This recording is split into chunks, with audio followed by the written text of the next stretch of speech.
1월 2일 목요일 뉴스리듬 헤드라인입니다.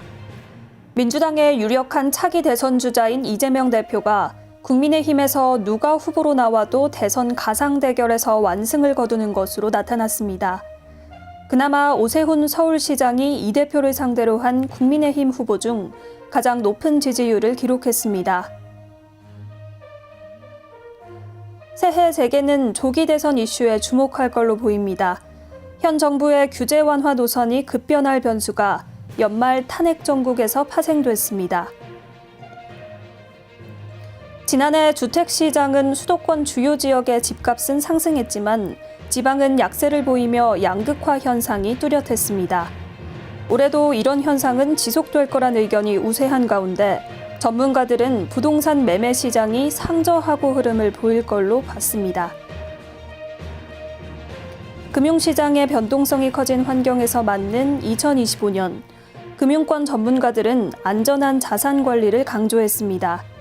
발빠른 투자자들은 이미 미국 증시로 옮겨갔지만 금리 인하폭이 기대보다 적을 걸로 예상돼 투자자들의 셈법도 복잡해지고 있습니다.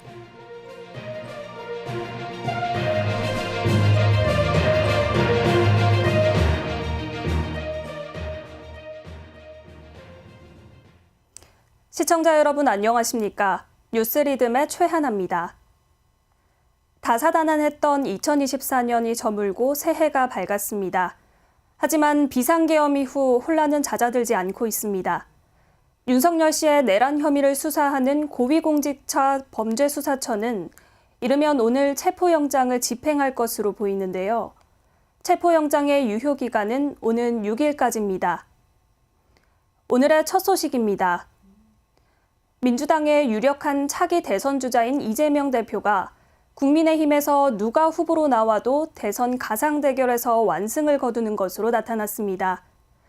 이 대표는 대부분 조사 결과에서 50%에 달하는 지지를 받아 국민의힘 후보를 압도했습니다. 그나마 오세훈 서울시장이 이 대표를 상대로 한 국민의힘 후보 중 가장 높은 지지율을 기록했습니다. 박주용 기자의 보도입니다. 차기 대통령 선거에서 국민의힘 후보로 오세훈 서울시장, 민주당 후보로 이재명 대표, 개혁신당 후보로 이준석 의원이 맞붙는다면 누구에게 투표하겠는지 묻는 질문에 국민 49.2%는 이재명 대표에게 지지를 보냈습니다. 이어 오세훈 시장을 선택한 응답은 26.0%였습니다. 이번엔 국민의힘 후보로 홍준표 대구시장, 민주당 후보로 이재명 대표, 개혁신당 후보로 이준석 의원이 맞붙는다면 누구에게 투표하겠는지 묻는 질문에 국민 50.9%가 이재명 대표를 선택했습니다.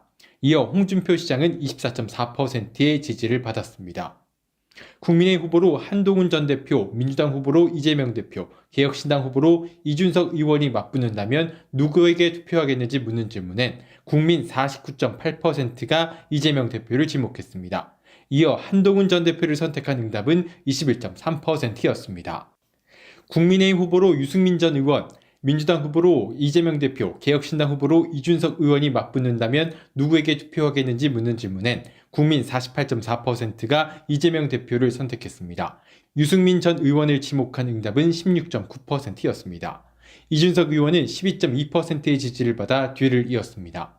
국민의힘 후보로 안철수 의원, 민주당 후보로 이재명 대표, 개혁신당 후보로 이준석 의원이 맞붙는다면 누구에게 투표하겠는지 묻는 질문에 국민 49.5%는 이재명 대표에게 지지를 보냈습니다. 이어 안철수 의원을 선택한 응답은 14.8%였습니다. 이준석 의원은 13.0%의 지지를 받아 뒤를 이었습니다. 정당 지지율은 민주당 47.8%, 국민의힘 30.4%, 조국혁신당 5.2%, 개혁신당 3.5%, 진보당 1.2%로 조사됐습니다. 이번 조사는 뉴스토마토가 미디어토마토에 의뢰해 지난달 30일에서 31일 이틀 동안 만 18세 이상 성인 남녀 1,033명을 대상으로 실시한 결과입니다. 자세한 내용은 중앙선거 여론조사심의위원회 홈페이지를 참조하면 됩니다. 뉴스토마토 박주영입니다. 새해 재개는 조기 대선 이슈에 주목할 것으로 보입니다. 현 정부의 규제 완화 노선이 급변할 변수가 연말 탄핵 정국에서 파생됐습니다. 헌법재판소가 탄핵 소추안을 인용하지 않으면 예측 불가능한 상황도 벌어질 수 있습니다. 인용한다면 현재 차기 대선 후보 지지율이 가장 높은 이재명 민주당 대표가 당선된다고 가정하고 이 대표가 내놨던 기업 집단 정책 공약에 관심이 쏠립니다. 이재영 기자입니다. 새해 재계는 조기 대선 이슈에 주목할 것으로 보입니다. 현 정부의 규제 완화 노선이 급변할 변수가 연말 탄핵 정국에서 파생됐습니다. 헌법재판소가 탄핵 소추안을 인용하지 않으면 예측 불가능한 상황도 벌어질 수 있습니다. 인용한다면 현재 차기 대선 후보 지지율이 가장 높은 이재명 민주당 대표가 당선된다고 가정할 시 이전 그가 내놨던 기업 집단 정책 공약에 관심이 쏠립니다. 이 대표는 대선 후보 시절 강력한 재벌개혁 공약을 내세웠지만 근래는 재계와도 소통하고 있습니다. 이처럼 달라진 성향과 환율 폭등, 증시 자금 이탈, 미중 갈등에 따른 공급망 불안 등 국내외 경제 여건을 고려하면 이 대표가 기업 집단 규제도 급진책은 피할 듯 보입니다. 원전 정책에도 이 대표는 원전이 필요하다는 입장이었으며 최근 AI 산업의 높은 전력 수요에 대한 고민도 드러냈습니다. 뉴스토마토 이재영입니다. 새해 부동산 시장의 최대 화두는 공급 부족이 될 전망입니다. 올해 전국에 분양 예정인 민간 아파트 분양 가구 수가 25년 만에 최저치를 기록할 것으로 예상되기 때문인데요. 주요 지역 분양 시장을 이끌 시공능력평가 상위 10개사의 새해 분양 물량도 2024년 대비 66%에 그치고 있어 공급 부족이 현실화할 것이란 우려가 큽니다. 송정은 기자가 보도합니다. 시공능력평가 상위 10개사의 새해 분양 예정 물량이 2024년 대비 66%에 그칠 것으로 예상됩니다. 주택 공급 부족이 현실화할 것이라는 우려가 커지고 있습니다. 뉴스토마토가 2024년 기준 상위 10개사의 새해 분양 계획을 분석한 결과에 따르면 10개사는 총 10만 3,304가구를 분양할 예정입니다. 10개사는 2024년 당초 분양 계획 물량으로 15만 5,800여 가구를 설정했습니다. 실제 분양 시장에서는 약 84% 수준인 13만 1,600여 가구를 분양했는데요. 다만 새해 분양 계획치는 지난해 대비 66% 수준으로 크게 떨어집니다. DLENC와 포스코 ENC를 제외하면 8개사의 새해 분양 계획치가 전년 대비 줄었습니다. 삼성물산의 경우 현재까지 분양 계획 물량은 2024년에서 2월 되는 서울 서초구, 레미안, 원페를라 1,097가구가 전부입니다. 요즘 이제 전국 불안이라 경기 위축, 금리 인하 시기 지연 이런 부분들 때문에 PF 시장의 좀 어려움 이런 것들을 고려하면 이제 물량이 올해 수준 정도에 그칠 수도 있지 않을까 싶습니다. 다만 연초 한국주택협회와 대한주택건설협회의 연간 분양계획 발표, 3월 LH의 공공분양 물량 등이 합산되면 지금보다 분양 물량이 늘어나기에 공급 부족에 대한 지나친 우려는 금물이라는 지적도 나옵니다. 그럼에도 올해 부동산 시장은 주요 지역 쏠림 현상에 따른 양극화, 전국 불안에 따른 주택공급 정책 실행 연속성 우려 등이 지속적으로 제기될 것으로 보입니다. 뉴스토마토 송정은입니다. 지난해 주택시장은 수도권 주요 지역의 집값은 상승했지만 지방은 약세를 보이며 양극화 현상이 뚜렷했습니다. 올해도 이런 현상은 지속될 거란 의견이 우세한 가운데 부동산 전문가 10명 중 9명은 부동산 매매 시장이 상저하고 흐름을 보일 것으로 봤습니다. 홍현 기자가 전해드립니다. 지난해 주택시장은 수도권 주요 지역의 집값은 상승했지만 지방은 약세를 보이며 양극화 현상이 뚜렷했습니다.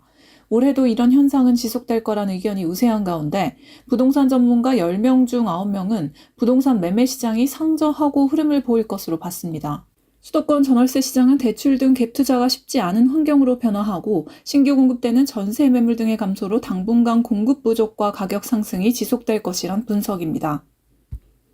전문가 대부분이 무주택자의 경우 내 집 마련 시기는 상반기가 좋다고 답했습니다. 10명 중 7명이 1분기를 적정 구매 시기라고 봤으며 1, 2분기 1명, 2분기 1명이었습니다. 전문가들이 공통으로 꼽은 유망 지역은 강남 상구와 마용성, 서울 도심단지 등이었습니다. 이 밖에 그린벨트 해제 지역, 수도권 역세권 개발단지, 한강벨트, 3기 신도시 등도 관심을 가져볼 만하다고 조언했습니다. 분양가 추가 상승 압박과 공급 절벽 우려가 커지는 가운데 분양시장 흐름은 양극화가 심화할 것으로 예상됩니다. 재건축 재개발 사업은 정권이 바뀌더라도 수도권의 공급 물량을 늘리기 위한 정책은 계속 진행될 가능성이 높다는 의견이 많았습니다. 뉴스토마토 홍련입니다. 국내 인공지능 산업의 기본법 틀이 마침내 마련됐습니다.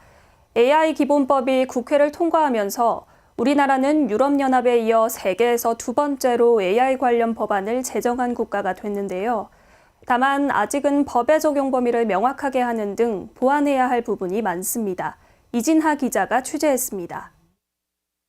국내 인공지능 산업의 기본 틀이 마침내 마련됐습니다. AI 기본법이 국회를 통과하면서 유럽연합에 이어 세계 두 번째로 AI 관련 법안이 제정된 국가가 됐습니다. AI 기본법이 국회를 통과한 것은 환영할 일이지만 법의 적용 범위를 명확하게 하는 등 보완할 부분은 많습니다. 30일 IT 업계에 따르면 AI 기본법은 2020년 7월 국회에서 법안이 처음 발의된 후 4년 넘게 다양한 수렴 과정을 거친 끝에 지난 26일 국회를 통과했습니다. 그러나 AI 기본법은 시행 전부터 하위 법령, 시행령 등 놓친 부분을 채워나가는 것이 중요하다는 것이 전문가들의 지적입니다. AI 기본법에서 전문가들이 지적하는 것은 고영향 AI 모호성인데요. AI 기본법은 고영향 AI 사람의 생명, 신체 안전 및 기본권에 중대한 영향을 미치거나 위험을 초래할 우려가 있는 인공지능 시스템을 규정하고 있습니다. 고영향 AI 또는 생성형 AI 제공자는 해당 서비스가 AI에 기반해 운영된다는 사실을 이용자에게 사전 고지해야 하고 보호 방안도 마련해야 한다는 규정이 있는데요. 이 과정에서 고영향 AI가 명확히 설정되지 않는다는 지적도 나옵니다. 특히 고영향 AI의 보건의 기본법, 의료기기법, 교통안전법 등이 활용되는 경우에도 있기 때문입니다. 이 밖에 단순 민원만으로 정부가 사실조사에 나설 수 있다는 것은 지나친 규제라는 지적도 있습니다. 뉴스토마토 이진아입니다. 코로나19 팬데믹 시기 이후 오랜 기간 우리 사회를 짓눌렀던 고물가 현상이 2025년 새해를 맞이해 더욱 심화할 거란 우려가 커지고 있습니다. 최근 수년간 인플레이션 상방 압력이 이어진 데다 불법 비상계엄 사태로 촉발된 탄핵 정국 리스크가 확대되면서 물가 불안을 자극하는 요인들이 추가된 까닭입니다. 김충범 기자의 보도입니다. 코로나19 팬데믹 시기 이후 오랜 기간 우리 사회를 짓눌렀던 고물가 현상이 2025년 새해를 맞이해 더욱 심화할 것이라는 우려가 커지고 있습니다. 이는 최근 수년간 인플레이션 상방 압력이 이어졌기 때문입니다. 게다가 엎친 데 덮친 격으로 지난달 초 터진 불법 비상계엄 사태로 촉발된 탄핵 전국 리스크가 확대되면서 물가 불안을 자극하는 요인들이 추가된 상태인데요. 문제는 이로 인해 원달러 환율이 1,400원대 중후반 수준을 넘어 빠른 시일 내에 1,500원 선까지 뚫을 가능성마저 제기된다는 점입니다. 게다가 당분간 국내 정치 리스크 지속이 불가피하고 미국 우선주의를 강조하는 도널드 트럼프 2기 체제 본격화로 세계 경제의 대격변이 예고된 것도 변수인데요. 지금 1월 달에 이제 트럼프 취임하면은 여러 가지 관세 관련해서 여러 나라들하고 뭐 관세 전쟁을 벌일 거라고 하는 거는 지금 예고가 돼 있는 1,450원대는 지금 훌쩍 넘어서 뭐 1,500원대까지는 가지 않을까 그렇게 다들 예상을 하고 있는 것 같아요. 그리고 뭐 이제 리더가 지금 부재한 상태고 그다음 불확실성이 확대되고 있기 때문에 적어도 상반기는 굉장히 이제 힘들 거다. 이 같은 물가 불안 상황이 최소 새해 상반기까지 이어질 것이라는 관측도 나옵니다. 뉴스토마토 김총범입니다. 지난 몇 년간 먹거리 물가 상승률이 평균치를 크게 웃돌았습니다. 올해에도 푸드플레이션이 지속될 수 있다는 전망이 나옵니다. 먹거리 가격이 오를수록 서민들의 생활고가 가중됨에 따라 정부의 조기 대응이 중요하다는 목소리입니다. 김성은 기자입니다. 새해에도 고물가 현상이 이어질 경우 서민 생활에 직격탄이 가해질 수 있어 우려가 커지고 있습니다. 통계청에 따르면 소비자 물가 상승률은 2020년 0.5%에서 코로나 팬데믹 영향을 본격적으로 받기 시작하면서 2021년 2.5%, 2022년 5.1%로 뛰었는데요. 지난해 9월부터 1%대를 유지하며 다소 안정세에 접어든 모습입니다. 하지만 코로나발 폭등세, 기후플레이션까지 말썽을 부리면서 먹거리 체감 물가는 여전히 높습니다. 생활 물가지수의 식품 분야 상승률이 전체 물가 상승률을 크게 웃돌았던 만큼 향후 고물가 지속 시 식탁 물가 또한 매섭게 오를 수 있다는 전망이 나오고 있습니다. 에너지 비용과 물류비가 오르면서 농산물 생산 가격이 오를 수밖에 없는 데다 수입산 원료로 만드는 가공식품 또한 고환율 영향을 크게 받는데요. 우리가 먹는 것 중에 굉장히 많은 비율의 식재료를 수입을 하는데 이게 이제 환율이 올라갈 것 같으면 수입 식재료의 가격이 올라가서 결국은 먹거리 가격을 더 상승시키는 주된 요인이 된다. 먹거리 물가 관리를 철저하게 해야 되겠습니다. 먹거리 물가 상승 시 서민들의 어려움이 가중되는 만큼 정부의 조기 대응이 필요한 상황입니다. 뉴스토마토 김성은입니다. 국내 주식시장이 2,400 초반으로 추락한 데다 원달러 환율은 1,480원에 달하는 금융시장의 변동성이 커진 환경에서 맞는 2025년, 금융권 전문가들은 안전한 자산 관리를 강조했습니다. 발빠른 투자자들은 이미 미국 증시로 옮겨갔지만 금리 인하 폭이 기대보다 적을 것으로 예상돼 투자자들의 셈법도 복잡해지고 있습니다. 신유비 기자가 보도합니다. 국내 주식시장이 2,400 초반으로 추락한 데다 원달러 환율은 1,480원에 달하는 등 금융시장의 변동성이 커진 환경에서 맞는 2025년, 금융권 전문가들은 안전한 자산 관리를 강조했습니다. 뉴스토마토는 은행과 증권사의 프라이빗 뱅커들에게 변동성 장세 속에서 자산을 어떻게 관리해야 할지 의견을 종합했습니다. 이들은 2025년은 변동성이 큰 한 해가 될 것이라면서 당분간 보수적인 대응을 주문했는데요. 주식의 경우 주가 조정 시기가 있을 때마다 진입하는 분할 매수를 권했습니다. 아울러 주식 투자는 국내 증시가 조정 부담이 있는 만큼 미국 쪽이 안정적이라는 의견이 지배적입니다. 정성진 국민은행 강남스타 PB센터 부센터장은 미국 주식 투자 시 분할 매수 전략을 활용하는 것이 안전하고 효과적인 방법이라고 강조했습니다. 반면 단기적으로는 국내 증시를 중심으로 투자하라는 의견도 있습니다. 뉴스토마토 신유미입니다. 최첨단 기술의 향연으로 불리는 세계 최대 가전 IT 전시회 CES 2025가 약 일주일 앞으로 다가온 가운데 이번 전시회에서 완성차 업계의 화두는 홀로그램이 될 전망입니다. 홀로그램은 주변 공간에 3차원 이미지를 투사하는 방식의 기술인데요. 이 기술을 바탕으로 향상된 안정성과 내비게이션 등이 더욱 몰입감 있는 운전 경험을 제공할 걸로 예상됩니다. 표진수 기자입니다. 내년 7일 시작하는 세계 최대 가전 IT 전시회 CES에서 완성차 업계의 화두는 홀로그램이 될 전망입니다. 홀로그램은 주변 공간에 3차원 이미지를 투시하는 방식의 기술인데요. 현대모비스는 독일 광학장비회사 자이스와 손을 잡고 홀로그램 윈드실드 디스플레이를 선보입니다.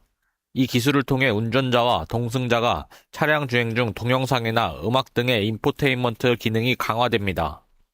양산은 2027년부터 시작될 전망입니다. BMW도 현대모비스와 비슷한 홀로그래픽 디스플레이 기술인 파노라믹 아이 드라이브를 선보일 예정입니다. 완성차 업계가 홀로그램 디스플레이에 심혈을 기울이는 이유는 운전자의 만족도를 더욱 높일 수 있기 때문으로 풀이됩니다. 한편 세계 홀로그램 시장은 2023년 23억 달러 규모에서 2030년 124달러에 달할 것으로 예측되고 있습니다. 뉴스토마토 표진수입니다. 글로벌 가상자산 시장을 주도하고 있는 미국에서 스테이킹 보상과제 기준을 두고 법정 다툼이 이어지고 있습니다.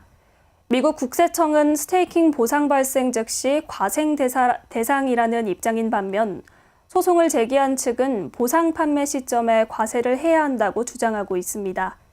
향후 가상자산 과세 기준을 마련해야 하는 국내 가상자산 시장도 IRS의 움직임을 주목하고 있습니다. 신상민 기자입니다. 미국에서 스테이킹 보상 과세 기준을 두고 법정 다툼이 이어지고 있는 가운데 국내 가상자산 업계도 해당 사안에 촉각을 곤두세우고 있습니다. 미국 국세청은 암호화폐 스테이킹이 과세 대상임을 공식적으로 발표했습니다. 스테이킹 보상에 세금을 부과하겠다는 겁니다. 스테이킹은 보유 가상화폐 중 일부를 네트워크 지분으로 고정하고 일정 기간 동안 약속된 보상을 받는 방식입니다. 스테이킹에 대한 과세 문제는 미국 암호화폐 투자자 제럽 부부가 스테이킹 보상에 따른 세금을 환급해달라고 소송을 제기하면서 본격 수면 위로 떠올랐습니다. 제럽 부부는 스테이킹을 통해 창출된 새로운 자산이라는 점에서 취득 시점이 아닌 판매 시점에 세금을 내야 한다고 주장했습니다. 반면 미국 국세청은 새로운 자산이 아니기에 취득 시점에 세금을 내야 한다는 입장입니다. 가상자산 과세를 두고 2년 유예를 결정한 국내 시장도 앞으로는 세부적인 과세 기준과 관련 법령을 보완해야 합니다. 미국 내 이번 소송의 결과는 국내 스테이킹 관련 과세 향방에도 어느 정도 영향을 줄 것으로 보입니다. 국세청 입장이 옳다고 봐야죠. 그 작년도 11월 달에 국제금융감독관리기구가 발표한 가상자산법 국제공동권고안 제1항에 보면은 기존에 있는 전통 증권형 법을 그대로 가상자산으로 똑같이 적용한다라고 선언을 했거든요. 기존 다른 자산들과의 과세의 형평성이거든요, 그게. 기존에 있는 자산들과의 과세 형평성을 봤을 취득세, 양도세 개념과 동일하게 봐야 된다. 뉴스토마토 신상민입니다. 고물가 장기화로 소비심리 위축세가 나타나면서 유통업계 불황은 더 깊어질 전망입니다. 국민 과반이 새해엔 더욱 허리띠를 졸라맬 가능성이 높아진 건데요. 실제로 새해 소비 지출을 작년 대비 더 줄이겠다는 시민들이 증가하고 있습니다. 이지유 기자가 전해드립니다. 고물가 장기화로 소비심리 위축세가 나타남에 따라 유통업계 불황은 더 깊어질 전망입니다. 한국경제협회가 2025년 국민 소비자 지출 계획을 조사한 결과 응답자 중 53%는 새해 소비 지출을 작년 대비 축소하겠다고 답했는데요. 소비 지출 축소 배경으로는 고물가 지속이 44%, 소득 감소 및 실직 우려가 15.5%, 세금 공과금 부담 증가 등이 8.5%로 꼽혔습니다. 올해 국내 소매 유통시장 성장률도 2025년 유통산업 전망 조사 결과에 따르면 0.4%에 그칠 것이라는 전망도 나왔는데요. 이는 코로나19 팬데믹이 덮친 2020년 이후 가장 낮은 수치입니다. 내수 부진이 대한민국 경기 침체의 주된 요인이기 때문에 이렇게 마케팅을 좀 적극적으로 하고 소비 여력이 있는 분은 소비하고 하는 것이 결국은 경제의 보탬이 되는 애국의 길이다. 저는 그렇게 생각합니다. 기업들의 어려움이 가중되고 있는 상황에서 내수를 기반으로 한 유통업계의 근심은 날로 깊어질 것으로 전망됩니다. 뉴스토마토 이지입니다. 올겨울 여행업계는 유난히 춥습니다. 난데없는 비상계엄 사태의 고환율, 그리고 무안국제공항 여객기 참사까지 겹치면서 악재가 켜켜이 쌓였는데요. 가뜩이나 경기가 어려워 소비심리가 얼어붙은 상황에서 뒤숭숭한 사건 사고들까지 잇따라 발생하면서 여행사들의 피해가 불어나고 있습니다. 변소인 기자의 보도입니다. 올겨울 여행업계는 유난히 춥습니다. 난데없는 비상계엄 사태의 고환율 그리고 무안국제공항 여객기 참사까지 겹치면서 악재가 켜켜이 쌓였는데요. 가뜩이나 경기가 어려워 소비 심리가 얼어붙은 상황에서 뒤숭숭한 사건 사고들까지 연달아 발생하면서 여행사들의 피해가 불어나고 있습니다. 여행업계에 따르면 지난 29일 무안국제공항 여객기 활주로 이탈 사고가 발생한 이후 예약 취소가 빗발치고 있습니다. 한 여행사는 30일 오전에만 여행 예약 취소 건수가 2,000건에 달했다고 전했습니다. 평소의 2배가 넘는 수준입니다. 여행업계는 이를 일종의 트라우마로 보고 있습니다. 대형 사고가 발생하면서 비행기 탑승에 거부감을 느끼는 이들이 급증한 것입니다. 올여름 티몬 위메프 사태로 큰 손실을 겪은 여행사들은 대목인 겨울 장사도 제대로 소화하기 어려워졌습니다. 이는 연간 실적에 고스란히 반영될 예정입니다. 뉴스토마토 변소인입니다. 위메이드의 신작 MMORPG 레전드 오브 이미르가 전작의 벽을 넘을 수 있을지 관심을 끕니다. 레전드 오브 이미르는 위메이드의 2025년 첫 대작 MMORPG입니다. 지난 3월 해외 출시 3일 만에 매출 1,000만 달러를 돌파한 나이트크로우 이후 위메이드 실적을 견인할 기대작으로 꼽힙니다. 이범종 기자입니다. 위메이드가 2025년 출시할 MMORPG 레전드 오브 이미르가 전작의 벽을 넘을 수 있을지 관심을 끕니다. 레전드 오브 이미르는 위메이드의 새해 첫 대작 MMORPG로 해외 출시 3일 만에 매출 1,000만 달러를 넘긴 나이트크로우 이후 위메이드 실적을 견인할 기대작으로 꼽힙니다. 위메이드는 게임 속 화폐 발행 총량을 제한하고 최상위 아이템을 대체 불가 아이템인 NFI로 만드는 식으로 게이머가 블록체인 경제에 재미를 느끼게 할 계획입니다. 뉴스토마토 이범종입니다. 원달러 환율은 새해 첫 거래에서도 1,470원대 고고 행진을 이어갔습니다. 오늘 서울 외환시장에서 원달러 환율은 전거래일보다 0.5원 오른 1,473원으로 출발했는데요. 출범을 앞둔 미국 트럼프 행정부의 자국 우선주의와 국제정세 불안의 장기화로 원화값이 출렁이고 있는 걸로 분석됩니다. 1월 2일 목요일 뉴스 리듬은 여기까지입니다. 시청해주신 여러분 고맙습니다.